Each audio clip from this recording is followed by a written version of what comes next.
Good morning friends आपण समस्त को मानस मोदी केयर कंसल्टेंट हमर YouTube channel Modi care careful Odia रे स्वागत जनाउछे। बहुत समय पर हम वीडियो अपलोड करिया जाउछु तो आपण मानकर बहुत गुडा फीडबैक आस्थिला जे वीडियो रे किछि नुवा जिंस नुवा तथ्य इन्फॉर्मेशन आपन को शेयर करिया पाए।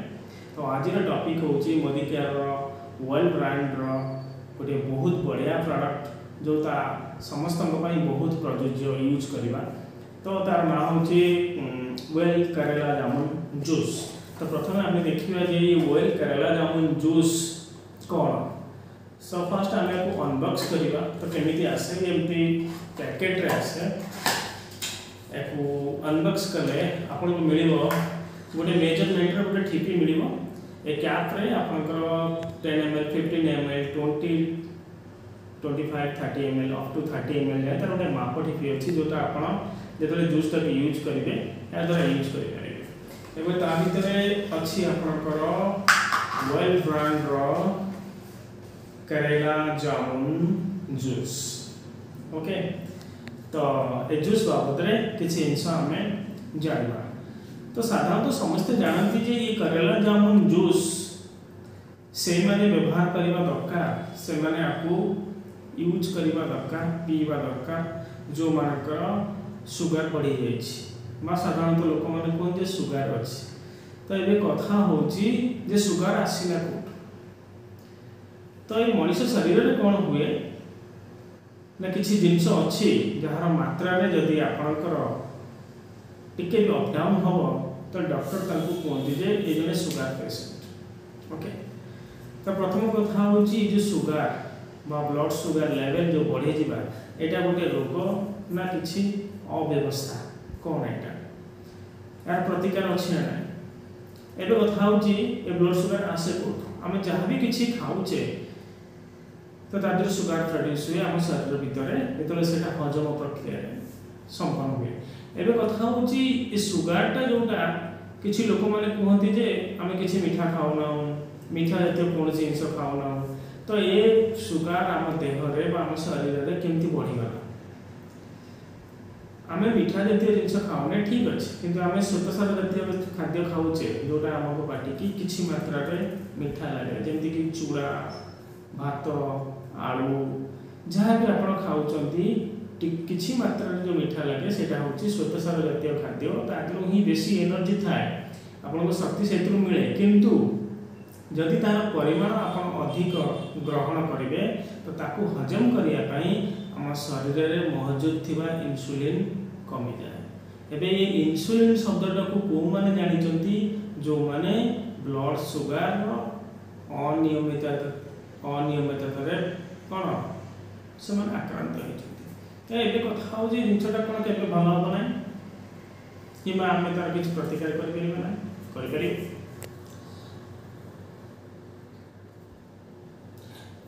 तो ये कथा हूँ आपको आम कौन कर तो शरीर अच्छी माने किसी ना कि व्यतिक्रम आसो असुविधा आसो।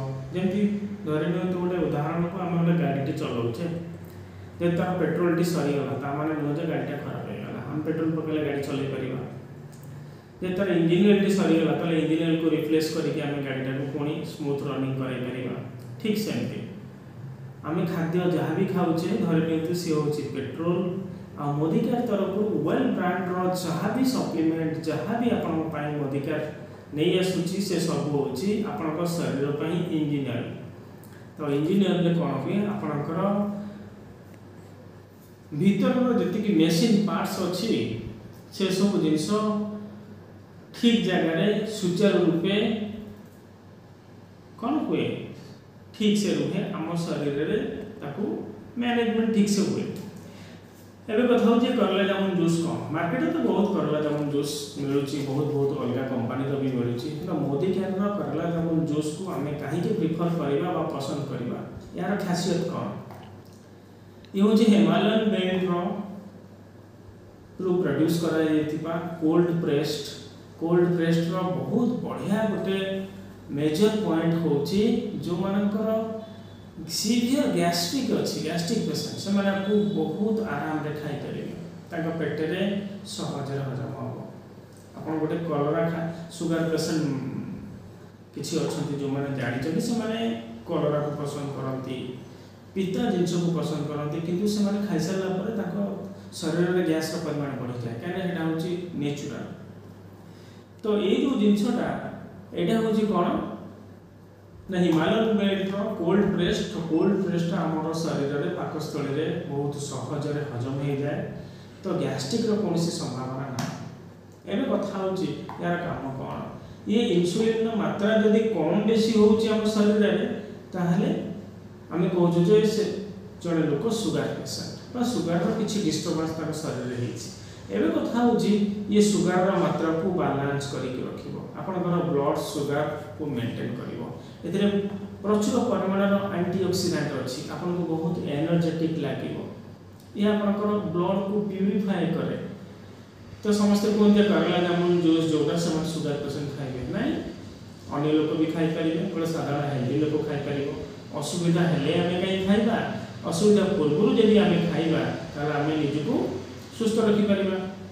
गोटे साधारण कथा कहबी ये प्रसंग में आम जो रोजगारक्षम हो पैसा इनकम करुचे पैसा जो आसूची आम पैसा को संचय करुचे ना जो खराब समय आसुचे भावुचे पैसा संचय करवा तो पैसा आगु संचय कराए ठीक सेमती आम शरीर सुस्थ अच्छी एवं जदि आम सजाड़ी रखा ताले आम दीर्घाव एवं कथा हूँ आउ कौन कौन काम करे ये आप डाइजेशन प्रोसेस को स्ट्रांग कर डाइजेशन ठीक से हम आउ कौन कर ये आप इम्यून सिस्टम को स्ट्रांग कर ओके। तो यहाँ हूँ व्हाई टू यूज कहीं आप यूज करेंगे करेला जामुन जूस मोदीकार करेला जामुन जूस रे आपंकर फायदा कौन ये सब गुड़ाक जिनस आप जगह लिखाई आप निजे भी पढ़ी पारे ये लिखाई हिमालयन बेल्ट्रो प्रोड्यूस्ड कोल्ड प्रेस्ड प्रोडक्ट यहाँ इम्प्रूव मेटाबॉलिज्म डिटेल्स लिखाई आधे करेला जामुन केते परसेंटेज अच्छी यहाँ लिखाई आप गोटे ठिपी यूज कर 30 ml तार से आपको करेलार रस मिल 8 ml और जामुन रस मिल 2 ml बहुत गुड़ा जिस लिखाई एवं अच्छी हाउ टू यूज केमी यूज करेंगे आप एम्प्टी स्टोमक ने खाली पेट ये जो ठिपीटा आर मात्रा अच्छी जदि कौन लोकर सुगर ना से निज फिट रखापी चाहूँगी तो से 10 ରୁ 15 ml नहीं पार खाली पेट दिन को थे आप सकाल ब्रशिंग आफ्टर ब्रशिंग पर आप खाली पेट गोटे ग्लास पानी 15 ml नहीं पारे। जो मनकर सुगर में व्यतिक्रम आसार सुगर बढ़ी जाए किसी लोग सुगर कमी भी जाए तो से कौन करेंगे फुल टीपी पूरा ये कैपटा 30 ml सकाले गोटे थर ने 7 दिन जाए आफ्टर 7 days 7 दिन पर आपड़ कौन करेंगे 15 ml लेखाएं दिन को 2 थर ने डिवाइड करदे 30 ml ने अध ठिपी 15 ml दिन को 2 थर ने ओके। तो ये कथा हूँ समस्ते खाई पारे ना ना समस्ते खाई पारे किंतु किसी शर्तमूलक सूचना अच्छी कौ मैंने खाई पारे ना प्रेग्नेंट वुमेन गर्भवती महिला एवं फीडिंग मदर्स जो मानकर पिला बा शिशु छोट छोट अच्छा बेबी फीडिंग से चली से करेला जामुन जूस व्यवहार करें ना ओके। तो ये थिला करेला जामुन जूस रो डिटेल्स आपन सम्मुख रे आज आम रखिलु। तो आम जहाँ भी वीडियो आगु आम अपलोड करूँ तो बहुत गुड़ाए भल फीडबैक आपंकर आसी तो आम भी आशा करुचु जे पुनर्बार आम अपलोड करा करेला जामुन वीडियो को आपण मैंने देखिए आपण मानकर डेली लाइफ रे ये बहुत काम आसो यहाँ गोटे भल प्रोडक्ट वेल बीबी प्रोडक्ट भल बीबी वाला प्रोडक्ट जो मैंने बिजनेस कंसल्टेंट अच्छा से बिजनेस ग्रोथ कर साहाय्य करे जो मैंने हेल्थ कॉन्शियस पीपल से माने सुस्थ रखती। तो आशा करूँ आम वीडियो आपन को बहुत सहयोग कर निजको हेल्दी रखिबारे।